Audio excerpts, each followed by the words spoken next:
Deuxième communication, c'est le professeur Marie Tournier qui va nous parler également des médicaments et du risque suicidaire. Et Marie, elle est professeure de psychiatrie à Charles Perrins. Merci Marie. Fabrice vous a parlé de la kétamine et il me revient de vous parler de tous les autres. Je vais essayer peut-être de lever quelques tabous, quelques flous sur ce thème du risque suicidaire et des médicaments psychotropes.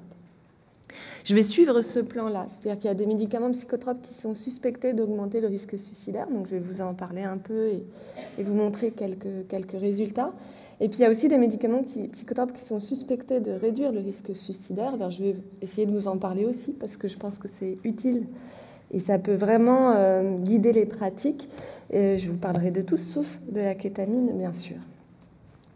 Voilà, donc le point de départ, c'est que, vous le savez, et c'est pour ça que nous sommes là, les troubles psychiatriques, ça fait partie des facteurs de risque, des principaux facteurs de risque des conduites suicidaires, que ce soit d'ailleurs les troubles ou les symptômes, puisqu'on sait que c'est l'état mental du patient au moment du geste qui prime dans la prédiction et dans le risque. Et paradoxalement, et malheureusement pour nous prescripteurs, la plupart des médicaments que nous utilisons pour traiter ces symptômes et ces troubles psychiatriques n'ont pas montré d'efficacité claire dans la prévention du suicide chez nos patients, et même certains d'entre eux font l'objet de ce qu'on appelle une warning box, c'est-à-dire que les patients, quand ils achètent le médicament, ils peuvent lire sur la notice que ce médicament est susceptible d'entraîner des idées suicidaires et qu'il faut se rapprocher de leur médecin. Donc je commence par les médicaments qui sont suspectés d'augmenter le risque suicidaire. Je vais surveiller le temps. Juste une diapo très brève, parce que là c'est facile, c'est sur les traitements du sevrage tabagique. Vous savez que quand la varenicline est sortie sur le marché, on s'est vraiment beaucoup méfié de ce médicament, et notamment parce que nous avions eu peu de temps auparavant l'expérience du rimonabant, qui avait la même indication et qui a été sorti du marché au bout de quelques mois parce qu'il augmentait le risque d'idées et de conduite suicidaire. Et donc effectivement, quand la varenicline est sortie sur le marché, il y a eu beaucoup d'études qui ont été publiées, qui étaient des études de pharmacovigilance, qui montraient une augmentation des publications et des notifications sur des gestes et des idées suicidaires sous varenicline et sur bupropion. À partir de là, il y a eu des études observationnelles, mais toutes les études observationnelles ne sont pas forcément concluantes, et j'en parlerai après. Et il y a eu un énorme essai clinique qui a été demandé par les autorités de santé et qui a été financé par les laboratoires pharmaceutiques.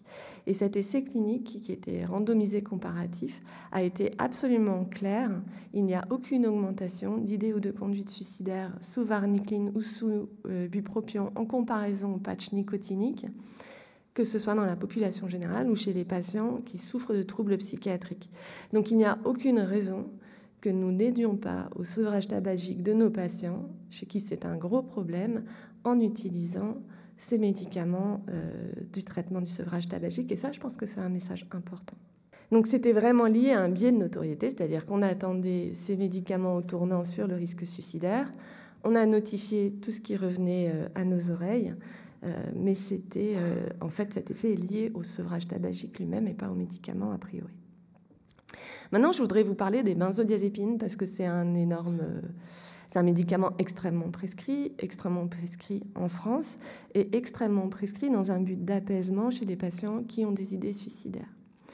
Or, il y a pas mal d'études observationnelles qui ont montré une association entre le fait de prendre des benzodiazépines ou d'utiliser des benzodiazépines et d'avoir des idées suicidaires ou de faire une tentative de suicide, voire même de mourir par suicide dans les jours qui suivent. Ces études, elles sont biaisées par ce qu'on appelle le biais de confusion par indication. Le biais de confusion par indication, ça veut dire qu'on retrouve une association entre le fait de prendre un médicament et l'événement, mais en réalité, le médicament, il est lié à la pathologie ou aux symptômes qui ont justifié sa prescription, et c'est la pathologie ou le symptôme qui sont liés à l'événement. Et finalement, cette association qu'on retrouve entre le médicament et l'événement, elle est artefactuelle et elle passe par la maladie. Donc évidemment, dans des études qui sont faites dans la vraie vie, où le patient n'est pas tiré au hasard pour recevoir ou ne pas recevoir le médicament, toutes ces études sont très soumises au biais de confusion par indication. Alors, bon, les études avaient pris des précautions, elles avaient ajusté sur des facteurs de risque, elles étaient cas témoins, etc. Mais elles restaient quand même vulnérables à ce type de biais. Donc nous avons... je vais parler d'une étude que nous avons menée pour essayer de réduire ce biais, mais je vous parle d'abord donc des mécanismes qui ont été incriminés dans ce lien potentiel entre benzodiazépine et événements suicidaires. Alors il y a des liens causaux qui sont possibles, hein, directs, comme la désinhibition comportementale, les perturbations cognitives qui peuvent entraver le jugement, des effets dissociatifs des benzodiazépines, voire même des parasomnies. Et puis il y a des effets indirects qui pourraient être peut-être au plus long cours, comme la dépression ou le rebond d'insomnie ou d'anxiété dans des sevrages chez des patients qui sont traités au long cours. Donc il peut y avoir un effet à court terme et à long terme. Et donc nous avons mené une étude sur les effets à court terme des benzodiazépines sur les événements suicidaires.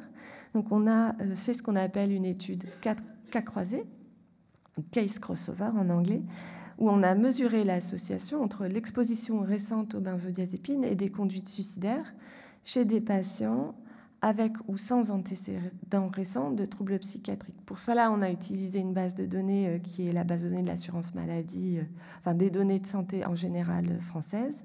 Et donc, on a comparé chez un même individu qui a fait une tentative de suicide ou un suicide l'impact d'une exposition aux benzodiazépines dans les 30 jours qui précèdent le geste suicidaire, qu'on a considéré comme une période à risque, à une exposition un peu antérieure, entre 120 et 90 jours avant, et entre 90 et 61 jours avant le geste suicidaire. Donc on a inclus dans cette étude des patients qui ont fait une tentative de suicide et des patients qui ont été victimes de suicide, vous voyez.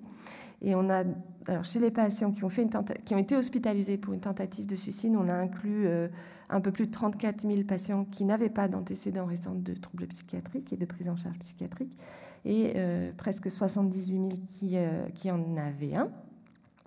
Et chez les victimes de suicide, on avait plus de 4 000 victimes de suicide qui n'avaient pas d'antécédents psychiatriques récents, de soins récents, et près de 8 000 qui en avaient.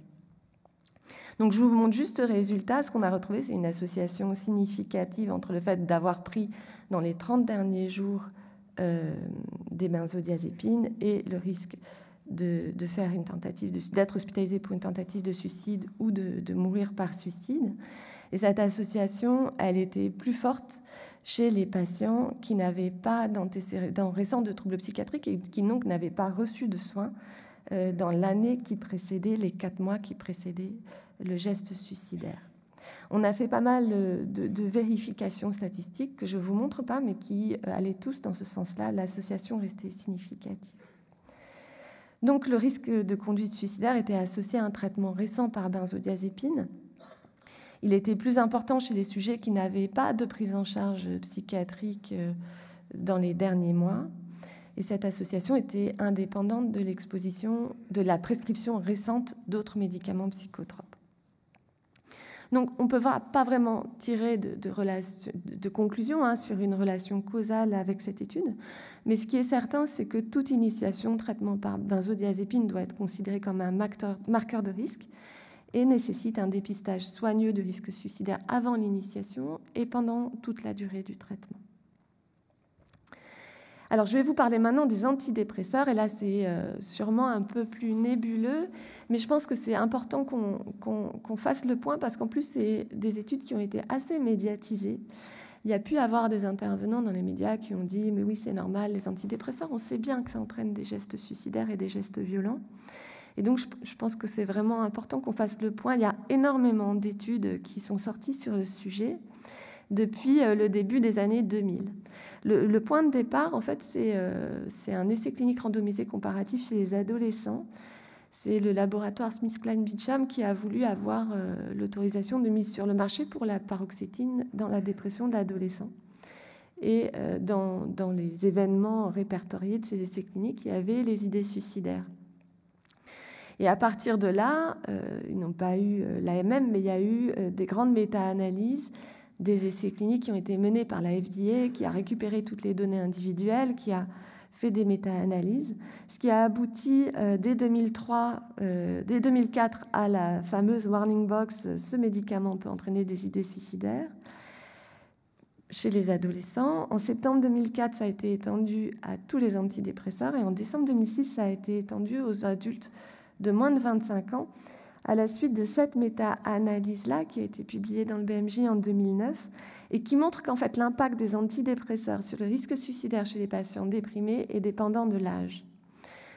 Vous le voyez chez les patients de 65 ans et plus, c'est en vert, on voit que le traitement antidépresseur dans la dépression unipolaire a un impact qui est très fortement protecteur contre les idées et les conduites suicidaires. Donc là, vraiment, a priori, il ne faut pas hésiter.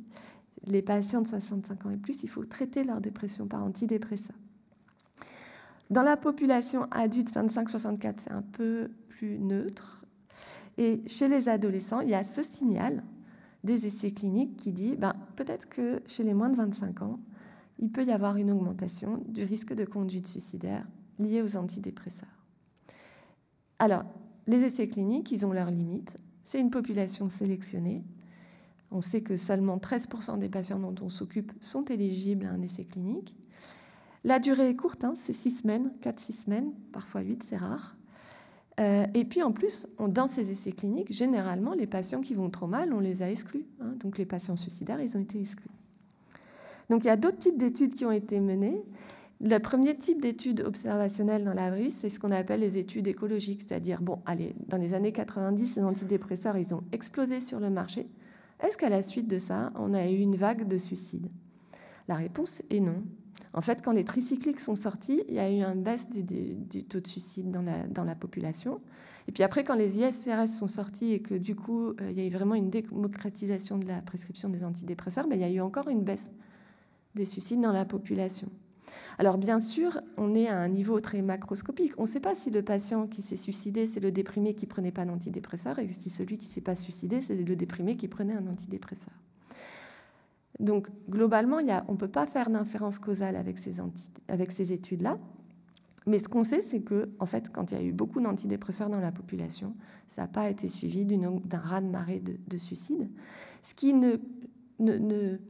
n'exclut pas que certaines personnes vulnérables pourraient avoir eu un risque accru d'idées ou de conduite suicidaire sous antidépresseurs, mais que ça a été masqué par un bénéfice global au niveau de la population. Il y a un autre type d'études, ça s'appelle les autopsies psychologiques, et là c'est très fiable, c'est-à-dire qu'on est allé voir chez les victimes de suicide quels étaient leurs antécédents psychiatriques en termes de symptômes, de troubles et de traitements. Et quand on fait ça et qu'on le compare aux antécédents psychiatriques de victimes, de personnes décédées d'autres causes, ce sont des études extrêmement valides. Et ce qu'ont montré ces études, c'est que le risque de suicide est diminué chez les sujets déprimés, traités par antidépresseurs à dose efficace et observant de leur traitement, par rapport aux sujets déprimés non traités ou traités à une posologie insuffisante. Donc ça nous encourage à traiter, mais ça nous encourage aussi à bien vérifier la qualité de ce qu'on fait et de ce que font les patients avec les traitements qu'on leur prescrit. Ensuite, il y a les études observationnelles sur base de données. C'est un peu ce que je vous ai montré avec les benzodiazépines. Ces études, elles ont beaucoup d'avantages. On peut inclure des centaines de milliers de patients. C'est la population qui reçoit vraiment le médicament dans la vraie vie, on le sait. On est en conditions réelles. Les patients ne prennent pas forcément très bien leur traitement, on ne leur donne pas forcément à la dose qu'il faut, etc. Mais bon, ça, c'est la vraie vie. Mais par contre, il y a une grosse limite, c'est qu'elle n'est pas randomisée. Donc, on ne sait pas le fait de recevoir un traitement et le fait de recevoir tel traitement au lieu de tel autre, ça, ce n'est pas lié au hasard. Ce n'est pas randomisé. Donc, on n'a pas que l'effet du traitement. Et donc, il y a ce fameux biais de confusion par indication. Donc, les gens qui font ces études-là, ils savent qu'il y a ces biais. Donc, elles ont essayé de contourner ça. Je vais essayer d'aller un peu plus vite. On ne comparait pas directement les patients qui prennent ou ne prennent pas un traitement et en faisant d'autres types d'analyses. Donc, par exemple, ils ont regardé quel était le risque de période à risque de tentative de suicide chez les patients qui reçoivent un antidépresseur pour une dépression. Donc, dans l'étude que vous voyez à gauche, mais en fait, ce qu'ils disent, c'était chez les ados, le risque de tentative de suicide le plus fort, il est dans le mois qui précède le traitement antidépresseur. Et après, ça baisse. À droite, c'est un peu plus difficile de conclure parce qu'ils disent c'est chaque fois qu'il y a un changement d'antidépresseur. C'est quand on l'arrête, quand on l'initie, quand on l'augmente, quand on le baisse. Donc en fait, quand il y a des événements dans la symptomatologie psychiatrique du patient quand même. Et là, c'est plus difficile de faire une relation de causalité. C'est soit la symptomatologie, soit le traitement, soit les deux. Il y a des études qui ont essayé de rendre les populations homogènes. Si on prend des patients qui sont tous hospitalisés pour dépression, ils sont tous sévères, qui prennent ou ne prennent pas un antidépresseur. Et là, ce que montre cette étude, qui est la première en haut, c'est que chez les adultes, que les patients prennent ou pas un traitement antidépresseur, finalement, le risque est pareil. Mais chez les ados, ils retrouvaient un surrisque de gestes suicidaires chez ceux qui étaient traités par antidépresseurs. Simplement, on ne peut pas vraiment dire que ces populations sont strictement comparables, même s'ils ont pris beaucoup de précautions. Ensuite, ils ont dit, on va rendre la population homogène parce que c'est tous ceux qui prennent qui reçoivent une prescription d'antidépresseur, qu'ils le prennent bien pendant plusieurs mois ou qu'ils le prennent une seule fois. Et là, ce type d'étude, ce qu'elle montre, c'est que ceux qui poursuivent leur traitement antidépresseur présentent un taux de suicide diminué par rapport à ceux qui ne reçoivent qu'une seule délivrance, qui vont ne le chercher qu'une seule fois à la pharmacie. Et plus ils prennent leur traitement antidépresseur longtemps, et plus le risque de suicide diminue. Et enfin, ils ont comparé plusieurs antidépresseurs entre eux. Est-ce que sous ISRS, on se suicide plus ou moins que sous IRSNA? Et quand ces études sont bien faites, elles montrent que le risque est le même, quel que soit le type d'antidépresseur qui est pris. Ensuite, ils ont fait des études case crossover, comme celle que je vous ai montrée sur la benzodiazépine. C'est-à-dire on compare le même individu à une période où il prend ou il ne prend pas un antidépresseur. Ces études ne retrouvent pas d'association entre le fait de prendre un antidépresseur et le risque d'avoir un geste suicidaire. Et en fait, la dernière étude que je vous montre, qui est sûrement la plus importante et la plus intéressante, qui est faite chez les ados, c'est là, ils ont pris ce qu'on appelle des facteurs de confusion dépendants du temps, c'est-à-dire ils ont pris en compte le fait que le fait de recevoir un traitement antidépresseur et tel type de traitement antidépresseur n'était pas lié au hasard, mais était lié à toute l'histoire psychiatrique du patient. Et quand on prend en compte ces facteurs dépendants du temps, on se rend compte que la majeure partie de l'association entre antidépresseurs et conduite suicidaire est liée à la sélection du traitement dans laquelle entrent les caractéristiques dynamiques du patient et les traitements antérieurs qui influencent à la fois la probabilité de recevoir un traitement et de faire une tentative de suicide. Donc vous voyez, ces études observationnelles, elles n'offrent que très peu d'arguments en faveur d'un rôle causal, même si on peut garder un petit doute sur le fait que les enfants, les adolescents, les jeunes adultes pourraient constituer une population à risque, comme le suggèrent les essais cliniques que je vous ai montrés avant. Alors, donc maintenant, l'enjeu, ce serait de dire, qui sont ces personnes vulnérables et qui pourraient présenter des gestes suicidaires lorsqu'ils sont exposés aux antidépresseurs? Il y a une étude très récente qui est publiée en 2022, qui est australienne et qui a fait une enquête chez des gens dans la population générale. Elle a dit, si vous avez eu des idées suicidaires ou vous avez fait des tentatives de suicide sous antidépresseurs, venez nous voir.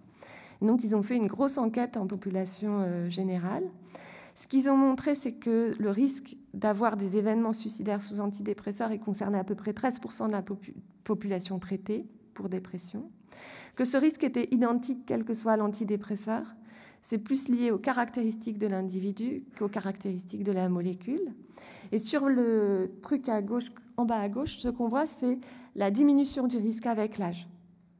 Donc on retrouve quand même cet effet âge et un sur-risque chez les adolescents et les jeunes adultes. Là, c'est les jeunes adultes parce que l'inclusion, c'est 18 ans. Et le sur-risque d'événements suicidaires sous antidépresseurs, il est retrouvé dans les troubles de la personnalité, les troubles bipolaires, les PTSD, et avec l'âge, comme je vous l'ai montré. Et en termes de symptômes, c'est chez les gens qui ont le plus d'idées suicidaires et des variations de l'appétit.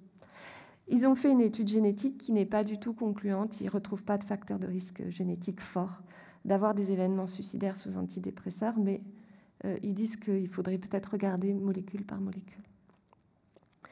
Il y a un autre type d'étude qui a été fait, c'est sur le métabolisme des antidépresseurs. Vous savez, on a des variants génétiques des enzymes qui métabolisent les médicaments au niveau du foie, le cytochrome P450, qui est concerné pour beaucoup d'antidépresseurs.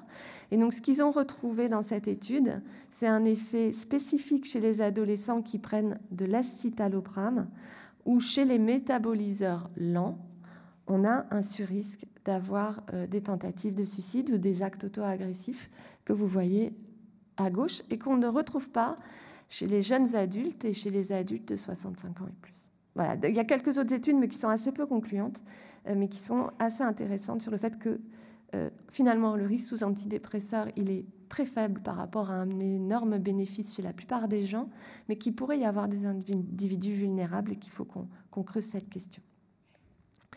Maintenant, je vais vous parler des médicaments psychotropes qui sont suspectés de réduire le risque suicidaire. Et je crois qu'il me reste très peu de temps, en fait. C'est ça, hein. Donc, je vais aller plus vite. Mais c'est un peu moins compliqué parce que là, on a des arguments forts. Et je vais d'abord vous parler des sels de lithium. Pour les sels de lithium, on a fait d'abord des études observationnelles qui sont liées au biais de confusion par indication dont je vous ai parlé et qui ont montré des résultats contradictoires.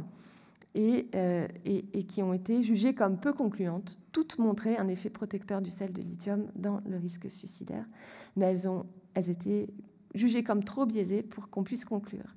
Et donc, à la suite de ça, on a fait des essais comparatifs, randomisés, contrôlés, comme on dit. Et là, ce qu'on a montré, c'est que pour les durées de traitement de plus de 3 mois par sel de lithium, dans des populations variées, des troubles thymiques unipolaires, bipolaires et les troubles schizoaffectifs, en utilisant toute une variété de comparateurs, placebo, thymorégulateurs, antidépresseurs.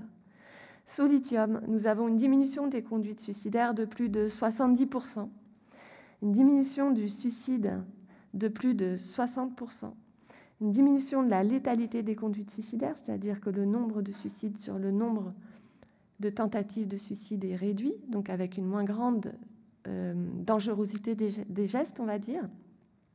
Et donc, on arrive à un NNT, comme on dit, de 23, c'est-à-dire que 23 patients devraient être traités par lithium pour éviter un acte suicidaire, 45 pour éviter un suicide et 19 pour éviter une tentative de suicide. Ce qui est extrêmement concluant et ce qui nous invite tous à utiliser largement le lithium. Quelques-uns de ces essais cliniques ont été menés spécifiquement dans les troubles bipolaires, donc patients chez lesquels on attend une efficacité beaucoup plus globale du lithium, en utilisant comme comparateur le divalproate de sodium, la carbamazépine à l'amitriptyline, pour des traitements d'au moins 6 mois. Et on retrouve un risque supérieur de gestes suicidaires sous anticonvulsivants par rapport au lithium, qui est multiplié par 3. Il y a d'autres types d'études qui ont été faites, des études de substitution-adjonction. Donc, si on ajoute du lithium à un traitement thymorégulateur initial par anticonvulsivant, on diminue le risque suicidaire de 70%. Et si on ajoute un anticonvulsivant à un traitement initial par lithium, on ne change pas le risque suicidaire. Voilà, donc vous avez ce résultat-là dans une méta-analyse qui est parue en 2021 et qui montre un effet protecteur du lithium dans le trouble bipolaire, qu'il y ait un comparateur actif ou pas de comparateur actif. Et ces études montrent une réduction du risque de 50 à 60% significative. Et dans les autres troubles, on a aussi une réduction du risque qui est essentiellement montrée versus placebo. Les mécanismes sont indépendants du trouble traité, indépendants de l'action sur le trouble, indépendants de la sévérité du trouble, et ils augmentent avec la durée du traitement. Donc il y a différentes hypothèses sur l'impulsivité, l'anxiété, l'amélioration des fonctions cognitives et donc de la prise de décision. Et on peut se poser la question, en tout cas c'est une question à se poser et qui ne sera pas résolue par l'industrie pharmaceutique, c'est est-ce qu'on ne peut pas avoir une indication du lithium spécifique au risque suicidaire et donc plus largement que dans les troubles bipolaires. Aucun effet de ce type n'est retrouvé dans les essais et dans les études qui ont inclus les anticonvulsivants. Maintenant, je vous parle de la clozapine. Donc, on a eu pour la clozapine les mêmes difficultés dans les études observationnelles. Mais toutes ces études observationnelles, sauf une, retrouvaient un effet protecteur de la clozapine sur le risque de suicide et de conduite suicidaire chez les patients traités pour un trouble psychotique. C'était un effet à long terme en utilisant des comparateurs divers et qui montrait une diminution du risque suicidaire de 67% et une diminution du risque de suicide de 70% chez les patients traités pour un trouble psychotique. Mais comme il y avait des biais, on a fait ce qu'on appelle un grand essai pragmatique. Dans un essai pragmatique, les patients sont randomisés, mais ce n'est pas en aveugle et ils sont traités comme dans la vraie vie. Cet essai, il était international et il comparait la clozapine à l'olanzapine chez des patients tirés au hasard. Il a montré que la clozapine permettait une diminution significative des conduites suicidaires de 26% par rapport à un traitement par olanzapine chez des patients qui souffraient de schizophrénie et de troubles schizoaffectifs à 2 ans. Donc pareil, je vous invite à utiliser largement la clozapine, à y penser beaucoup plus tôt dans vos prises en charge. La méta-analyse de 2021 retrouve également un effet très positif avec une réduction du risque de plus de 50% chez les patients traités pour un trouble psychotique par la clozapine. Elle ne retrouve pas ce type d'effet avec les autres antipsychotiques, je vais vous le montrer après. Dans une étude qui a cherché à évaluer les mécanismes de cette efficacité de la clozapine et qui l'a comparée à l'halopéridol, elle retrouvait une meilleure efficacité de la clozapine sur les idées suicidaires, l'impulsivité, les symptômes psychotiques et l'humeur dépressive. Ça, on sait, hein, la clozapine, c'est un très bon antipsychotique, extraordinaire même. Mais l'amélioration du risque suicidaire était liée à la diminution de l'impulsivité et pas à la diminution de la symptomatologie. Et donc le petit schéma sur les autres antipsychotiques qui ne montre pas d'effet significatif dans la méta-analyse de Wilkinson de 2021. Donc, en conclusion, le suicide, c'est un processus complexe avec des facteurs de risque et des traitements qui vont être différents pour chaque étape. Fabrice, il vous a montré le résultat de la kétamine qui est à 24 heures, même 40 minutes. Et là, c'est évidemment les médicaments dont je vous ai parlé, c'est des résultats à 3 mois, c'est des résultats à 6 mois, c'est des résultats à 2 ans. Donc, on est dans une autre échelle de temps et ça peut être vraiment très complémentaire. En tout cas, il devient possible de sélectionner un médicament en fonction de son impact attendu sur le risque suicidaire. Et il faut vraiment penser aux antidépresseurs chez les patients âgés déprimés. Il faut vraiment penser aux sels de lithium en première ligne, notamment dans les troubles bipolaires. Et il faut vraiment penser très vite à la clozapine chez les patients qui souffrent de troubles psychotiques. Mais les médicaments, c'est un élément parmi d'autres. Et ça, Fabrice a commencé par ça et il a tout à fait raison. Il y a des études qui commencent à sortir sur l'efficacité des ECT dans le risque suicidaire. Il y a des techniques psychothérapie qui ont montré leur efficacité dans la prévention des gestes suicidaires. Et évidemment, il faut penser à toutes les mesures environnementales. Je vous remercie de votre attention. Alors, je suis chargée de vous poser les premières questions. Peut-être que tous les deux, vous veniez là, avec nous. Bon, en tout cas, c'était super. Pour la pédiatre que je suis, il y a de l'espoir. Donc, j'ai compris l'environnement, le traitement, mais il y a quand même des histoires de population. Donc, une des premières questions que je voudrais vous poser un peu à tous les deux, c'est le 0-25 ans semble être un peu particulier dans la prise en charge. Est-ce que vous pouvez dire pourquoi ? Donc, ça, c'est la première chose. Ensuite, pour vous, monsieur, c'est aussi que vous avez étudié la variabilité de la kétamine en fonction des troubles psy et de l'efficacité en fonction des troubles psy, mais est-ce qu'il n'y a pas aussi un biais avec ce type de population ? Est-ce que finalement, la personne qui est plus jeune répondra mieux ou moins bien ? Enfin, voilà. Et ensuite, c'est aussi, pourquoi pas faire de la kétamine au long cours tous les mois ? Enfin, je veux dire, on peut parfaire. Bon, voilà, ça c'est le départ. Après, je veux passer la parole. Tu commences, je commence ? Merci, toutes ces questions. Alors, pourquoi trouble bipolaire, ça marche mieux, par exemple, que trouble dépressif ? C'est pas clair. Je pense que derrière trouble dépressif, il y a une très grande variabilité. En réalité, peut-être plus grande que derrière trouble bipolaire, qui est déjà très variable, on s'entend. Donc, ça explique peut-être que l'effet soit plus clair, enfin, Derrière troubles dépressifs, il y a aussi beaucoup de troubles de personnalité qui répondent beaucoup moins bien au traitement, etc. Je pense qu'il y a quelque chose de cet ordre qui rentre en jeu. Après, il y a tellement de choses qu'on ne sait pas encore. J'en parlais dans la revue La littérature, dans les limites, c'est-à-dire qu'on ne sait pas non plus comment il faut administrer. Voilà, on est parti sur une perfusion, on voit que ça marche, ça a l'air de marcher quand même très, très longtemps. Dans la crise suicidaire, c'est intéressant. L'effet, il est sur 72 heures, donc comme vient de le dire Marie, c'est de l'aigu. C'est quand on a quelqu'un qui souffre beaucoup, on est très très inquiet, on a quelque chose enfin qui nous permet de réduire le risque suicidaire sans avoir recours à des benzos mélangés à des antipsychotiques, et on bastonne les patients en disant quand ils dorment, ils font pas de gestes suicidaires, ce qui est vrai. Mais ce qui est très difficile à tolérer pour les patients, compliqué pour les familles, compliqué pour les soignants, il y a des risques, et très très mal toléré. Donc on a quelque chose où les gens ne dorment pas, et beaucoup vont aller beaucoup mieux.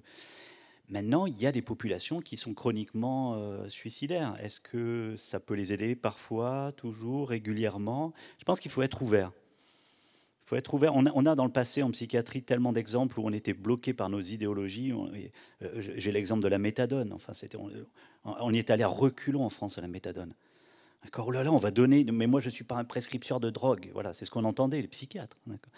Aujourd'hui, on a tellement de preuves que la méthadone, ça réduit la mortalité, les infections par VIH, blablabla. Voilà, quand on sort de nos idéologies. Donc, il faut tester, mais il ne faut pas être naïf non plus. Ça ne va pas soigner tout le monde. Et il y a peut-être des risques. Il y a peut-être des risques chez certains patients. Il faut être vigilant. La question de l'âge, pourquoi en dessous de 25 ans, les gens répondent moins bien? Le cerveau est encore en développement. Il y a peut-être quelque chose qui est de cet ordre, c'est-à-dire qui ne répond pas à l'environnement de la même manière. L'environnement, ça inclut aussi les médicaments. Et puis, comme Marie l'avait sur sa diapo, mais l'a pas dit, mais vous l'avez tous vu, c'est est-ce que pour les antidépresseurs, pas pour la kétamine, mais pour les antidépresseurs, est-ce qu'il n'y a pas beaucoup de troubles bipolaires qu'on n'a pas identifiés? Donc finalement, les gens ne répondent pas aux antidépresseurs, ils répondent très très mal, ils s'aggravent. Voilà, il y a beaucoup de choses qui pourraient contribuer à ce que cette population soit particulière, ou en termes physiologiques, ou en termes environnementaux, ou en termes aussi de psychopathologie éventuellement non identifiée, non encore très très claire. Enfin, je pense que... Sur la kétamine, tu n'avais pas d'effet alors, kétamine, j'ai montré facteur prédicteur, hein, là je ne sortais pas. Hein. Alors, ceci dit, nous, il commençait à 18 ans. Hein. On n'avait pas d'adolescents, on avait quelques sujets âgés, l'âge moyen était à 40 ans. Donc on va pas... Mais sur 18, 60 ans, c'est-à-dire la majorité de la population, il n'y avait pas d'effet d'âge qui ressortait, ni prédictif d'une réponse positive ou négative. Ça ne sortait pas. Ni le sexe, d'ailleurs. Hein. Je vais peut-être juste compléter pour les antidépresseurs, parce que c'est effectivement la molécule la plus étudiée, et la plus étudiée chez les ados, les jeunes adultes. Il y a ces deux types de réponses, c'est-à-dire les antidépresseurs, on sait que ça marche moins bien chez les ados, les jeunes adultes, enfin chez les ados. On sait que ça marche moins bien chez les enfants et les ados que chez l'adulte, on va dire, dans la dépression.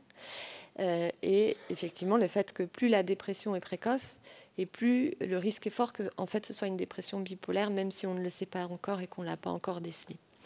Ça, c'est les deux premières réponses. Mais il faut quand même se méfier parce que, à la suite de ces études-là, dans certains pays, il y a eu une diminution drastique de la prescription des antidépresseurs chez les ados.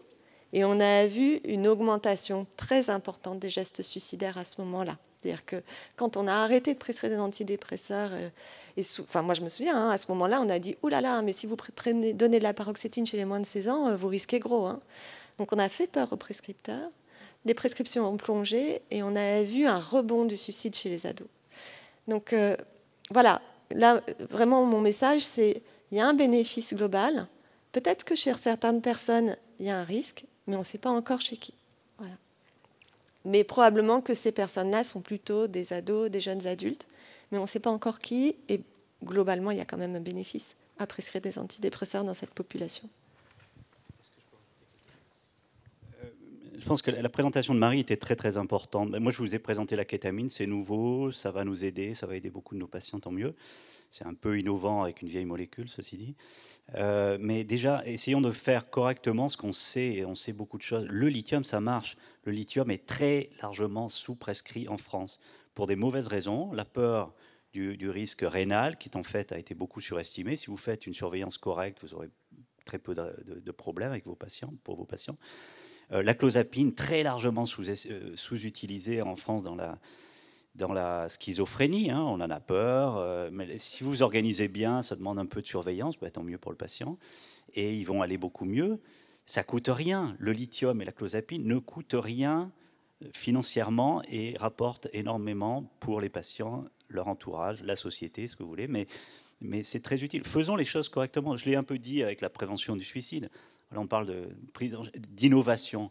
On adore le terme innovation. Enfin, faisons déjà le minimum, sécurisons les chambres.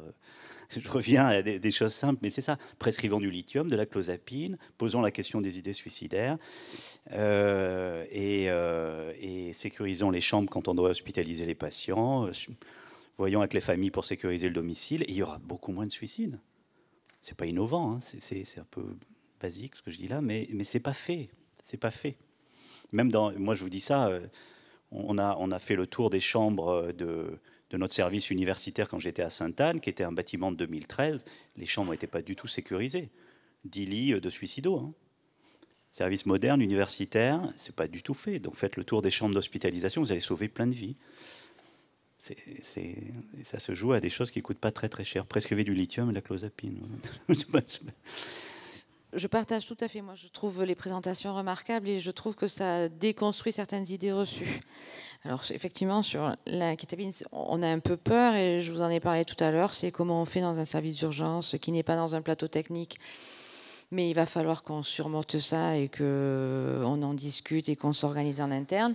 L'intervention de Marie aussi, je partage aussi sur le lithium, sur les antidépresseurs, mais aussi sur les benzos où finalement tout le monde en prend chez soi, en automédication, sans finalement se poser la question, parce que qui n'avait pas du Lexomil, la petite boîte verte dans la pharmacie des familles.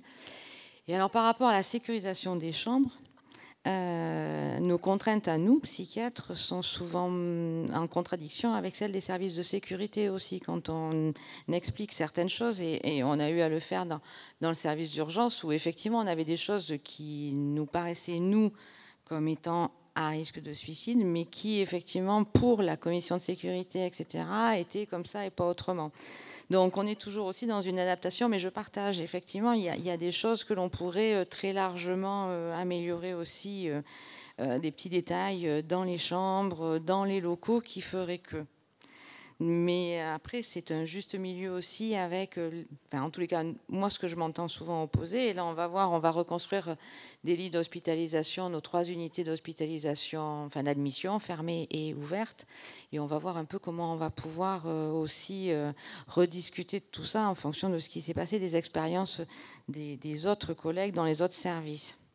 Mais finalement, aux urgences, on n'a pas eu trop de passages à actes suicidaires liés aux contraintes architecturales, si je puis m'exprimer ainsi, depuis 2014 qu'on a reconstruit le service.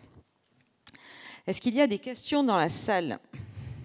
Avant que l'on fasse une petite pause, parce qu'on a pris un peu de retard, mais c'est vrai que les interventions du professeur Joland et du professeur Tournier étaient super intéressantes et que c'était bien qu'on puisse aussi faire ce point-là pour le tout temps chacun que nous sommes sur ces médicaments. Alors, docteur Cormier-Muriel, je suis praticien hospitalier, psychiatre. Et donc, c'est à la fois une question et une intervention.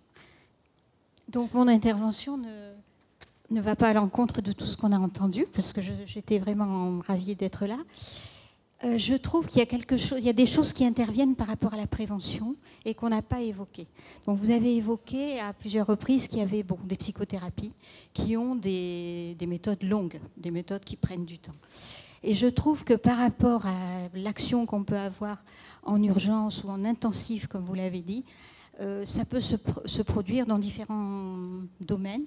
Et par exemple, je pensais à l'approche psychanalytique qui n'est pas forcément connue de tous de la même façon. On peut avoir une pratique vraiment de proximité quand il y en a besoin, et avec un dispositif qui s'occupe aussi de la prévention au niveau pas des causes, mais enfin, quand vous avez par exemple un sujet dont on sait qu'il n'a pas de désir, il n'a pas de désir de vivre, il n'a de désir de rien, etc., il faut une prise en charge, il faut l'accompagner, ça peut prendre beaucoup d'années.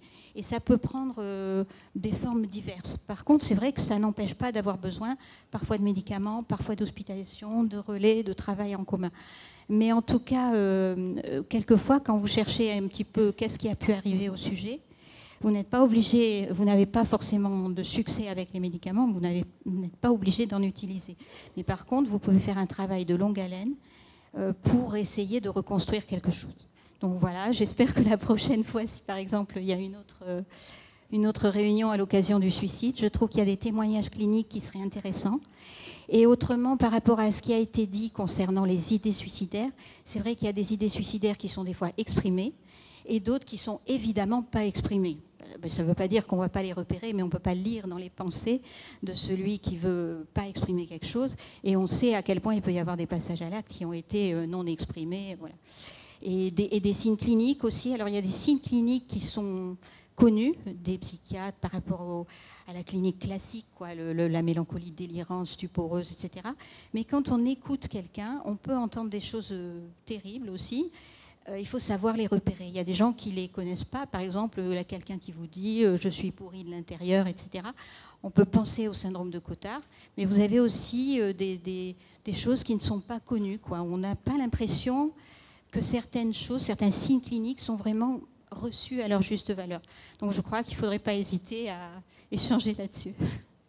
Ouais, sur les idées suicidaires, juste pour rappeler, mais j'espère que c'est clair pour cette assemblée, c'est qu'il faut poser la question des idées suicidaires, il ne faut pas en avoir peur. Ce n'est pas si simple. Il y a beaucoup d'études qui montrent que même des spécialistes en santé mentale, psychologues ou psychiatres, ne posent pas la question des idées suicidaires parce qu'ils ne se sentent pas à l'aise ou ils ont peur de la réponse. Il y a des formations aujourd'hui organisées par le GEPS dans toutes les régions, et donc ceux qui sont intéressés, allez-y, n'ayez pas honte, vous dire j'ai un certain âge, ça fait longtemps que je pratique, mais finalement je ne suis pas à l'aise avec ça.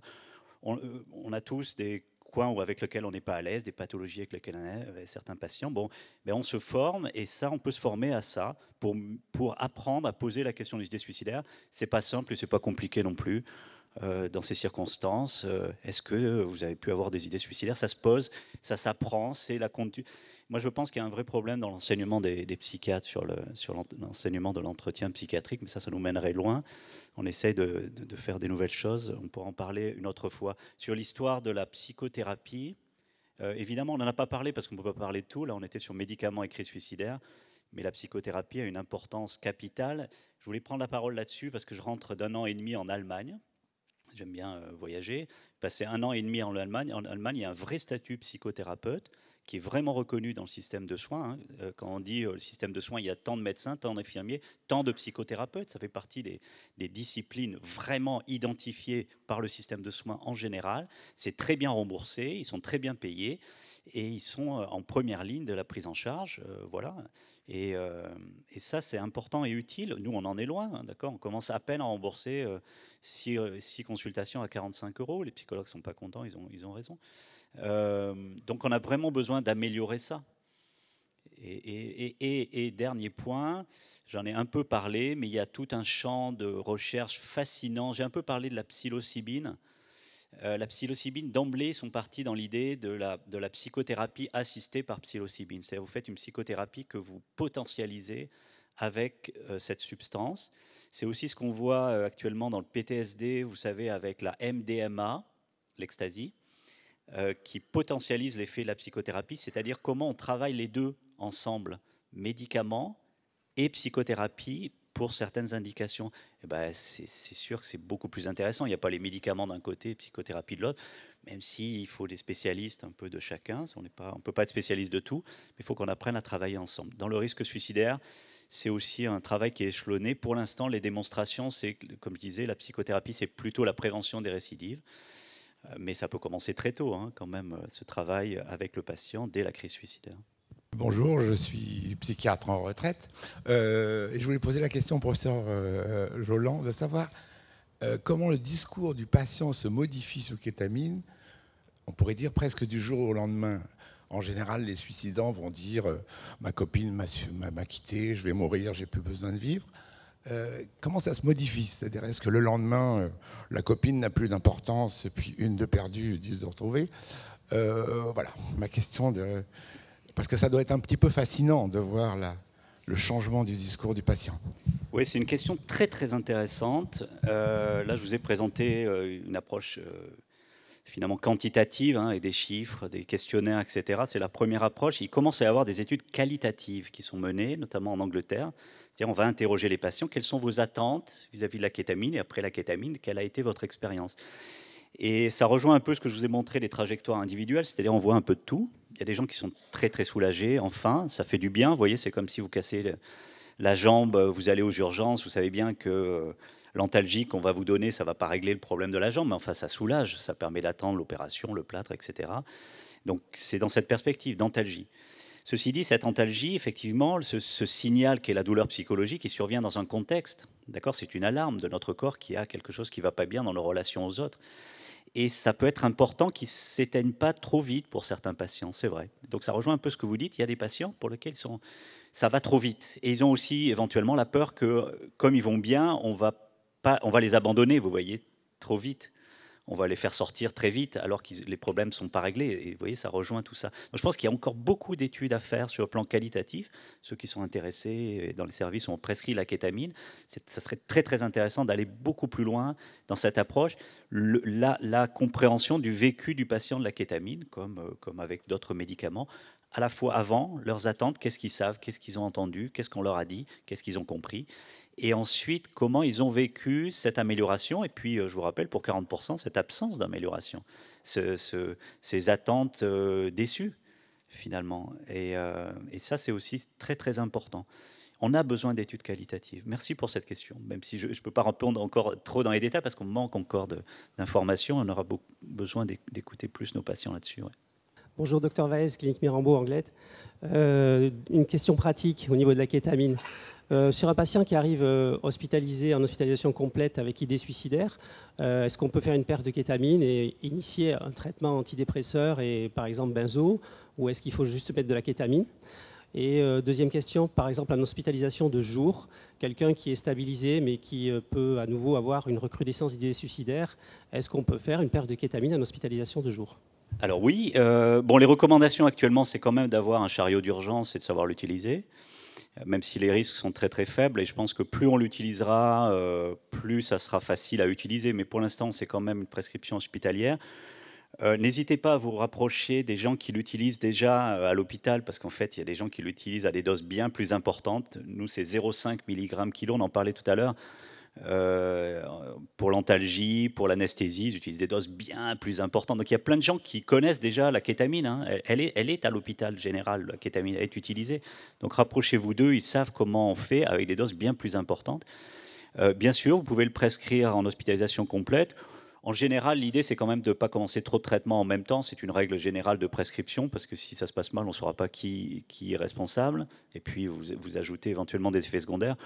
La kétamine, c'est une perf, donc moi je vous conseille vraiment de commencer la kétamine, soulager le patient, et puis derrière vous commencez l'antidépresseur, ou alors vous le commencez avant, peu importe, mais faites pas tout le premier jour, quoi. Est-ce qu'on peut le faire à l'hôpital de jour? Bah oui, moi je pense qu'on peut le faire à l'hôpital de jour. Si on a un infirmier pour poser une perf et surveiller le patient, jeter un œil, et le chariot d'urgence, et le médecin dans le coin, il n'y a pas de problème, franchement. Vraiment pas de problème. Et la kétamine, vous l'avez à l'hôpital, encore une fois. Elle est utilisée dans plein de services. Bonjour. Docteur Mansouri, psychiatre Pôle Puma. Voilà, comme ça, c'est une grande curiosité par rapport à cette nouvelle molécule, enfin, ancienne molécule, mais nouvellement utilisée dans le risque suicidaire. Moi, j'avais une question en rapport avec l'indication et le bénéfice-risque pour les patients atteints de risques suicidaires importants et un trouble addictif et surtout au risque addictif et petite parenthèse pour les pathologies duelles. Merci. Oui, on ne sait pas. À l'heure actuelle, c'est ce que je disais dans la conclusion de notre revue La littérature, c'est-à-dire que les patients sont exclus de ces études. Donc on ne sait pas, je pense qu'on saura, je pense qu'on a besoin de mener des études. Il faut qu'on teste ça. C'est évidemment très important dans le risque suicidaire et dans le traitement de la dépression. Je n'ai pas présenté toute la littérature sur kétamine et dépression, qui est bien plus large encore. Là, je me suis vraiment restreint à idées suicidaires. Mais dans quasiment toutes les études, on exclut les patients avec une histoire personnelle de dépendance aux substances. Donc on ne sait pas, en fait. C'est pas certain que ça augmente leur risque d'utilisation. Et que ça fasse flamber leur dépendance. Vous voyez, d'ailleurs, on peut penser que s'ils vont mieux... alors, est-ce qu'ils répondront moins bien au traitement? Est-ce que leur biochimie, leur utilisation... ancienne et leur vulnérabilité à la dépendance fait qu'ils répondent moins bien à la kétamine, j'en sais rien. Voilà, c'est attesté à la fois en termes d'efficacité, de tolérance. Donc aujourd'hui, quand même, la recommandation, c'est de ne pas prescrire la kétamine à ces patients. Enfin, la kétamine, alors oui, juste une petite parenthèse, la kétamine n'a pas l'AMM, IV dans les idées suicidaires, mais vous avez une riche littérature et vous avez des patients à très haut risque de mourir de suicide. Et vous n'avez pas d'alternative. Donc, en tant que médecin, vous pouvez prendre la responsabilité de prescrire la kétamine, qui par ailleurs, encore une fois, est à l'hôpital et est bien connue. Maintenant, la prescrire dans des indications qui n'auraient pas été testées par la science, là, vous prenez un peu de risque, quoi. Mais c'est à vous de décider. C'est un choix individuel avec le patient. Et en tout cas, surveillez-le si vous le faites. On vous remercie beaucoup à tous les deux.